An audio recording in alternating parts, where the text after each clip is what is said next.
pasan de las 9 de la mañana. Cuéntanos cómo ves este comienzo de marzo, porque es 1 de marzo, así que cómo ves los mercados en este nuevo mes que arranca hoy. Bueno, pues como bien decís, comienzo de mes, empezamos ya con los cíclicos, como veníamos comentando en sesiones anteriores, y bueno, estamos viendo cómo hay muchísimos capitales que han migrado durante la semana pasada de las tecnológicas a las industriales y sobre todo pues a la parte un poco de cíclicos, ¿no? En banca estamos viendo turismo, cómo está empezando a repuntar, estamos viendo la cantidad de reservas que se han hecho desde que se ha anunciado el proceso de desescalada en el Reino Unido. Bueno, pues hemos conocido un 337% más de reservas en vuelos. Estamos todos con muchas ganas de avanzar en esta crisis y un poco pues este mes abre con esas ganas de hacer cosas, ¿no? De tirar para adelante. Esta semana tenemos por delante cosas muy interesantes. Vemos que el IBEX ha abierto al alza, que ha abierto con ganas como el resto de los índices. Aquí podemos ver en este gráfico claramente que ha superado los 8.000 puntos de referencia y que sigue levantando hacia arriba. El soporte de los 7.694 lo ha testeado anteriormente durante el pasado mes y el anterior, lo ha testeado en distintas ocasiones, no lo puede romper y se acerca un poco a esa resistencia de los 8.560 puntos aproximadamente, donde es probable que veamos alguna toma de beneficios, alguna pequeña corrección y que veamos un poco a los inversores hacer caja de esto. Si nos fijamos hoy en los principales ganadores de la apertura de la bolsa española, estamos viendo pues de nuevo que entramos a hablar de Farmamar con esos buenos resultados que ha tenido, entramos a ver a Solaria, también comentábamos igualmente que había caído bastante a pesar de ser una compañía de valor, un poco por esta migración de la que estamos hablando de capitales hacia sectores un poco más cíclicos y bueno, pues las renovables habían bajado un poquito más, pero sigue siendo un sector con mucho valor.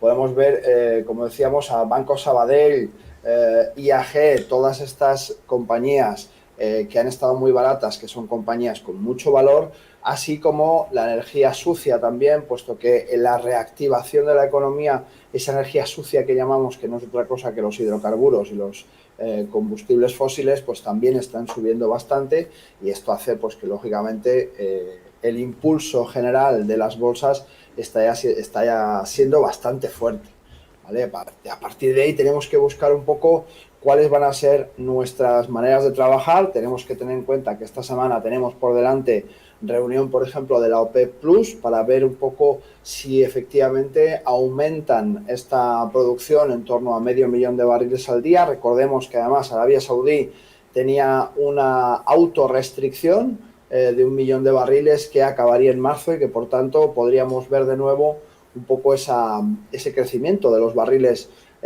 diarios, lo que haría que el precio del petróleo se estabilizase un poco. No nos olvidemos que con la política de Biden, que lo comentamos también hace un par de semanas, si no recuerdo mal, la retirada de estímulos financieros a la obtención de hidrocarburos que había en Estados Unidos hizo que todos los hidrocarburos en Estados Unidos subieran bastante el precio. Y esto es un poco como el IPC, ¿no? Es una maquinaria que una vez puesta en marcha es difícil de controlar. Ahora que hablamos mucho de calentamiento de la economía, podemos decirlo de alguna manera artificial, buscando la subida un poco de esa inflación, pero moderada, pues con el precio del petróleo nos pasa un poco lo mismo, ¿no? La impresión de tanto papel hace que se devalúe un poco, pero genera mayor capital circulante, eso hace por otra parte pues que también la economía se reactive, pero claro, si nos pasamos mandamos los combustibles fósiles a un precio excesivamente alto, a lo cual, bueno, pues estamos viendo que hay un poco ese tira y afloja, tanto en el capital que migra de tecnológicas a cíclicos, como en la contención entre las subidas del IPC y el encarecimiento, sobre todo del crudo y combustibles fósiles. Ahí están un poco trabajando en colaboración. De hecho, este jueves tenemos una reunión por parte del presidente de la Reserva Federal, Jerome Powell, junto con el resto de participantes de las distintas regiones de la Reserva Federal, dentro de un evento organizado por el Wall Street Journal, para comentar un poco exactamente esto de lo que estamos hablando, ¿no? Ese calentamiento de la economía, el encarecimiento de los precios, lo que se pretende de nuevo en esta reunión OPEP Plus y bueno, pues ver un poco cuáles van a ser las acciones a tomar para que la economía tenga un crecimiento y una desescalada de este virus acorde un poco con las posibilidades que el sistema tiene para crecer de una manera estable y sana, y no que haya grandes subidas y grandes bajadas que a la postre pues son bastante más complicadas de manejar. Javier, muy buenos días. Realmente nos has dibujado las previsiones de la semana, contexto de sectores. Increíble el repaso en este momento de arranque del mes de marzo, subidas como decías para nuestro IBEX 35 superiores al 1,5 porcentual, pero por detenernos en, bueno, no sé, en el lado del contracorriente, ¿no? Y vemos cómo cae Celnex, que bueno, en las últimas jornadas veíamos también que celebraba esos resultados, esas inversiones en Polonia, y Viscofan. No sé cómo situarnos, ¿no?, dentro además de lo que es el sector, por centrarnos en la mirada de Celnex y el sector, ¿no?, de telecomunicaciones. ¿Cómo lo ves en este contexto? Bueno, básicamente Teleco sigue teniendo mucho tirón.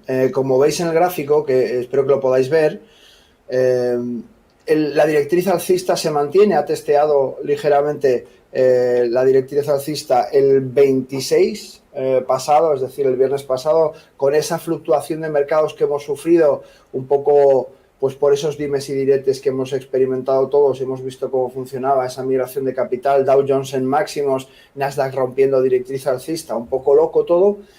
Bueno, pues lógicamente al ser una tecnológica no está exenta de esos vaivenes y bueno, vemos que ha testeado su directriz alcista. Mientras tanto sigue siendo una compañía de valor. Tenemos que tener en cuenta, perdón, que la tenemos en 44,16 cuando tiene un objetivo de precio máximo de 57,95. Esto hace que siga teniendo un potencial de crecimiento importante. Si no rompiese esta directriz que podemos ver en pantalla, pues sería interesante seguir dentro. Mientras que si los inversores que no estén dentro, sería casi más interesante buscar estas compañías de valor, como hablamos, Banca Americana, Banca Europea, por decir Booking, por decir Meliá, que lo hemos comentado también las otras veces, Amadeus, que el sistema de reservas lógicamente se va a volver loco en cuanto haya un poco esta, digamos, liberalización del transporte de personas por el resto del mundo. Pues lógicamente es algo que además nos pilla a todos con ganas.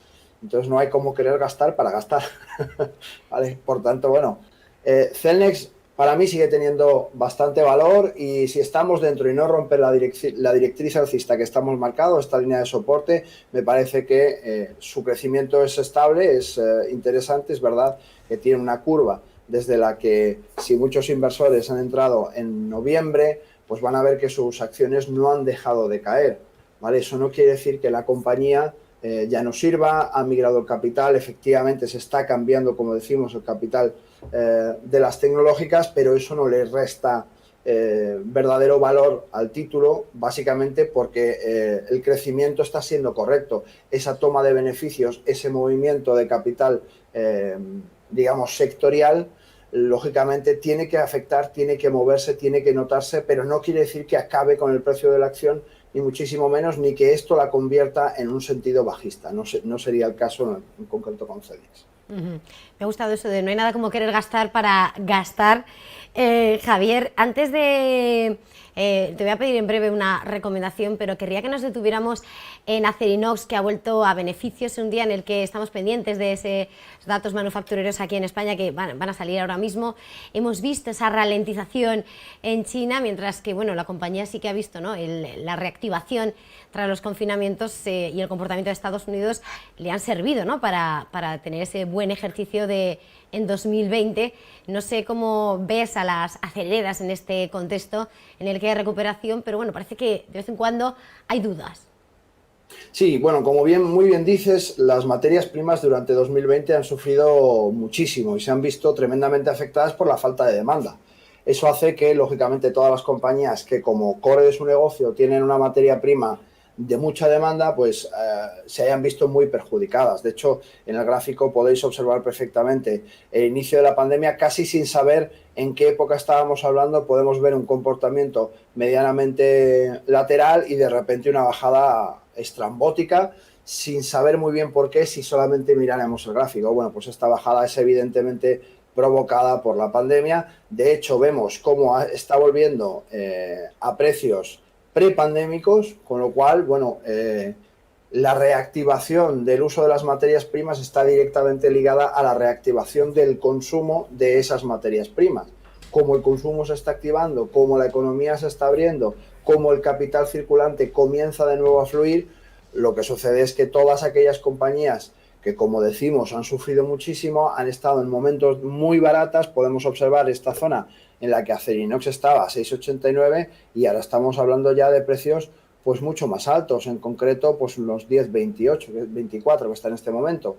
Lógicamente, como recomendaciones podemos hacer muchas, pero yo me centraría un poco más en las recomendaciones sectoriales. Como siempre decimos, la parte fundamental es interesantísima para saber en qué invertir y luego nos iríamos a la parte técnica para saber cuándo invertir. Nosotros con nuestras herramientas de trading cuantitativo lo que hacemos es buscar el momentum de cada una de las cosas. Por ejemplo, vemos gráficos como el de General Electric que nos avisa directamente nuestra herramienta de que tiene una acumulación de precio excesivamente alto y nos habla de poder trabajar incluso con esos contratos por diferencia, ganando dinero cuando baja un título, una acción, un activo, bien sea una divisa o bien sea cualquier otro tipo de activo. Hablamos siempre, lo más interesante es tener claro en qué sector queremos invertir. Una vez que lo tengamos claro, busquemos la repetición de patrones en base a la estrategia con la que trabajamos dentro de ese sector y para ello pues utilicemos herramientas que nos permitan reconocer esos patrones concretamente dentro de los sectores que estamos buscando y aprovechar así pues el momento correcto para entrar. Igual que aquí vemos, por ejemplo, en este gráfico de euro australiano dólar, una caída importante. Sí, perdón. Sí, no, ya por ir terminando, que ya se nos va el tiempo, por favor. Perdona. Sí, termina ese apunte, pero... Eso sí, decía que básicamente podemos ver cómo el análisis cuantitativo nos permite saber cuál es el punto correcto de entrada. Aquí vemos una divergencia de MACD, aunque el instrumento esté camuflado. Y bueno, podemos ver que aquí nos marcaría una entrada en este activo, que en concreto sería euro australian dólar. Me encanta toda esa recomendación de un lado y otro. Momentum, lo siento, de decir adiós. Javier Echeverri, socio fundador de Daico Markets. Muchísimas gracias por tus consejos, tu análisis y tus recomendaciones. Feliz lunes y feliz semana. Gracias a vosotros, feliz negocio.